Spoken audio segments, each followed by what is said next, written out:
All right. Good evening again. I just had to check with everyone. Everybody was kind enough to orient me. I'm going to be finishing up this last little bit of Kyoji Kaimon for our precept study. And so this is the beautiful ending of the Kyoji Kaimon. Within these precepts dwell the Buddhas, enfolding all things within their unparalleled wisdom. There's no distinction between subject and object for any who dwell herein. All things, earth, trees, wooden posts, bricks, stones, become Buddhas once this refuge is taken. From these precepts come forth such a wind and fire that all are driven into enlightenment when the flames are fanned by the Buddha's influence. This is the merit of non-action and non-seeking, the awakening to true wisdom.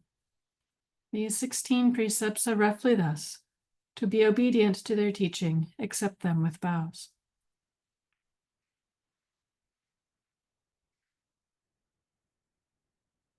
I've always loved this little ending to the Kyoji Kaimon. Always being for as long as I've been reciting the Kyoji Kaimon.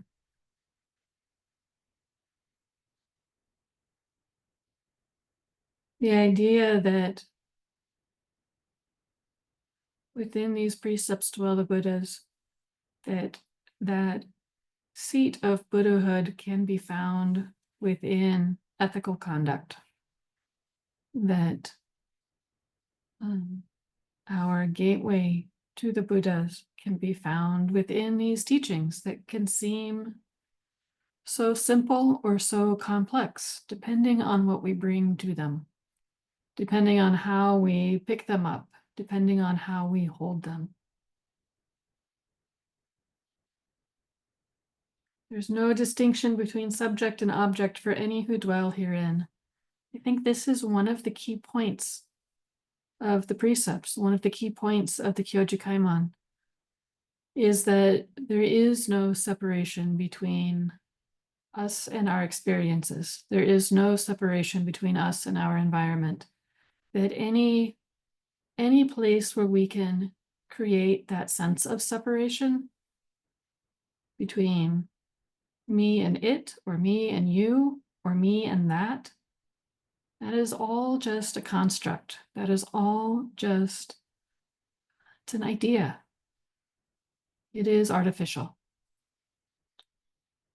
And if one were to dive deeper into the various varieties of Buddhist philosophy, and there are several main streams, that often you will encounter this sense of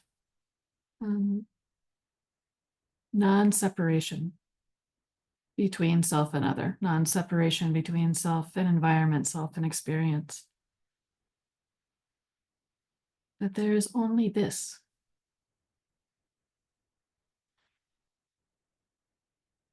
All things, earth, trees, wooden posts, bricks, stones, become Buddhas once this refuge is taken. In a sense, this is saying all things become our teacher. And in another sense, all of these things mentioned are little pointers to many of the koan cases in the Zen tradition. So there will be koans or stories where, the key enlightenment story involves a post or involves a stone hitting bamboo. So that line is definitely Dogen pointing towards, like, there's this whole set of literature that's pointing to these various ways that people become enlightened, that people enter into and hold precepts.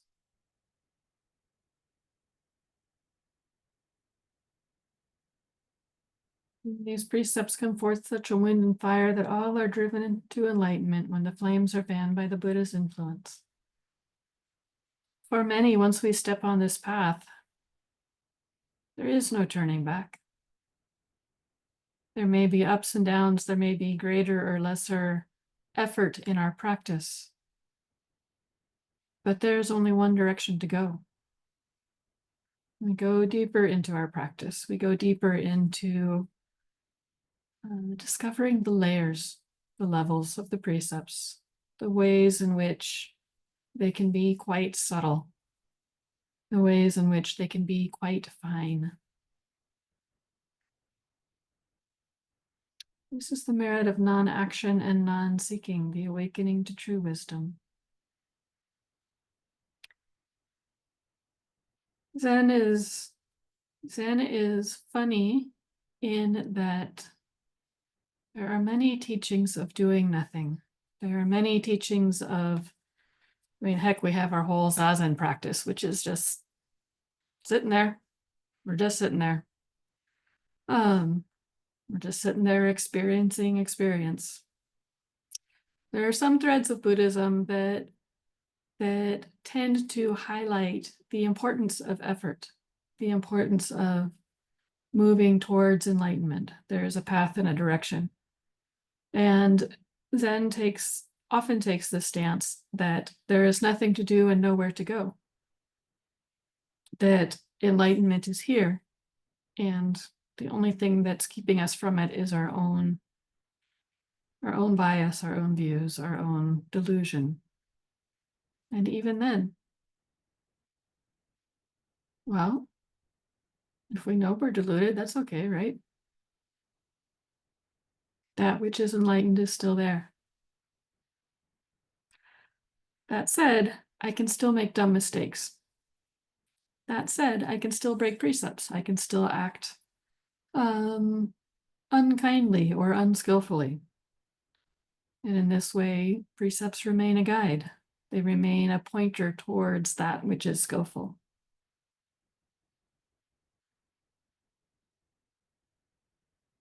I had an incident a few weeks ago. I was working with a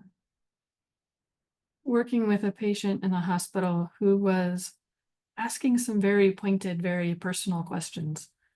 And I found myself getting quite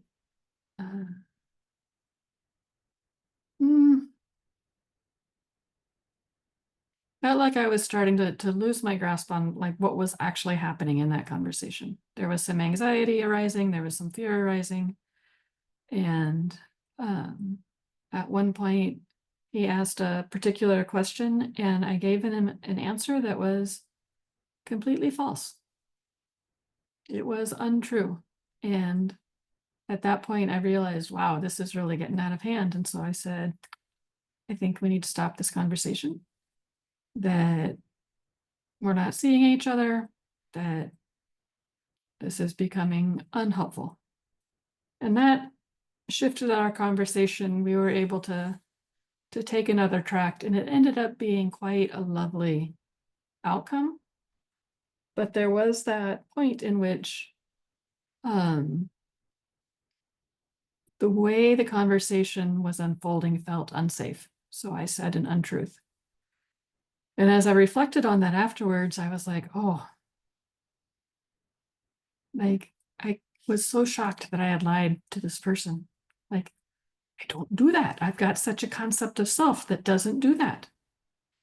And I ended up calling my director and just saying, look, this thing happened and it doesn't feel professional and like precepts. She's not a Zen person. But what she did point out is that my untruth, although it was unskillful in an objective way, the fact that it was an untruth, it was still uttered in the benefit of protecting others. And so she helped me see that like there's a way in which it was skillful, even if it was an untruth that was uttered. And this is often what I talk about when I say there are ways in which the precepts can be subtle and surprising and catch you off guard, and ways in which there is always something to learn and always something to lean into. It was illuminating that I had such an identity wrapped up in someone who speaks honestly, because that is very clearly like it's so important to who I am as a priest and a teacher. And in this other environment, in this other context, speaking honestly was unsafe and could have risked others. I still don't like that I said that. And I understand that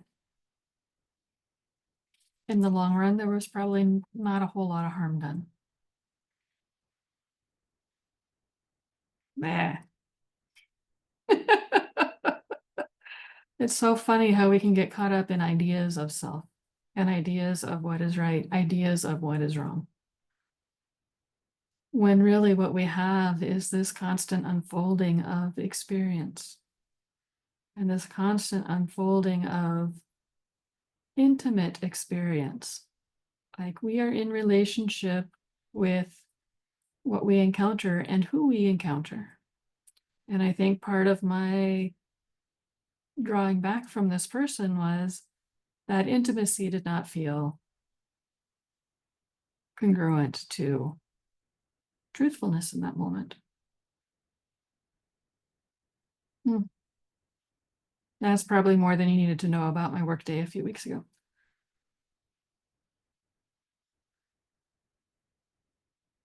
We always have more to learn. We always have more to discover about who we are and how we meet the world. And the precepts are not an arbitrary judge, but teachings and, in a way, a lens through which we can see ourselves. Not to measure, not to judge, not to say, like, I did it or I didn't, but to give us an opportunity to say, oh, that's what arose. Huh. Okay. That's surprising. Or, oh, what a wonderful thing. I can celebrate this. I can enjoy that. I can move in harmony with this experience that is unfolding. We have these possibilities. We can lean into these things.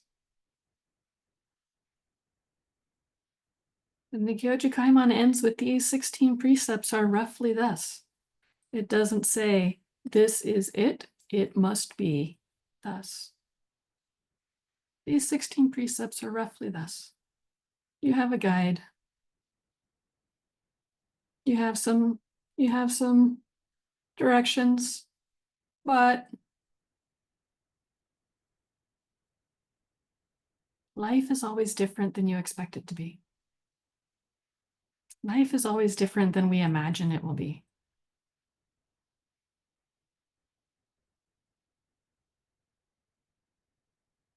To be obedient to their teaching, accept them with bows. There is so much that can be said with a bow. There is so much that can be conveyed when we put our hands together, when we lower our body. And this last line is just pointing towards, can we say yes to this? Can we pick this up with respect?